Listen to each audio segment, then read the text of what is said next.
The man was out gathering seaweed when he suddenly noticed something buried in the pile. Curious, he bent down for a closer look and realized it was a crisp, brand new 50 yuan bill. For someone living at the bottom of society, this was nothing short of good luck. Just as Jack pocketed the bill and got ready to continue working, another mound of seaweed caught his eye. He squatted down to check and dug up another stack of cash. The amount was smaller this time, but money was money. With a mix of excitement and nerves, Jack kept digging. He never expected the next discovery to be this big. Not only were there more bills, but at the very bottom of the pile, he found a leather bag stuffed with cash. A rough estimate put it at least in the hundreds of thousands. Most people would keep it, and Jack was no exception. After finishing work for the day, he rushed home with the bag and went straight to his storage shed. He dumped out all the seaweed, placed the money into a metal drum, and washed every bill clean. After draining the water, he set up dozens of ropes inside the shed, turned on drying lamps, and hung up the soaked bills one by one. Seeing the entire room filled with money, Jack felt like he'd finally made it in life. To avoid attracting thieves, Jack kept the secret to himself, not even telling his wife. He continued living and working as usual, terrified anyone would notice he suddenly had money. But some things were simply out of his control. His wife was pregnant and the family was barely scraping by.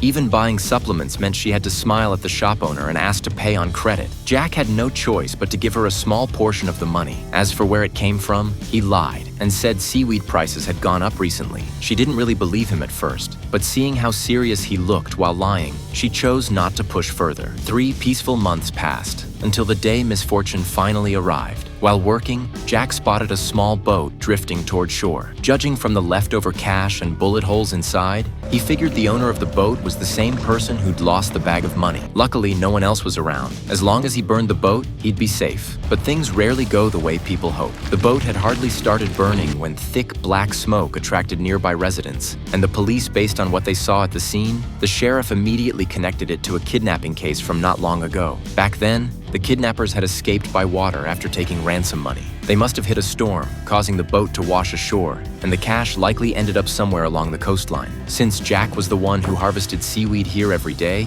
he naturally became someone the police wanted to question.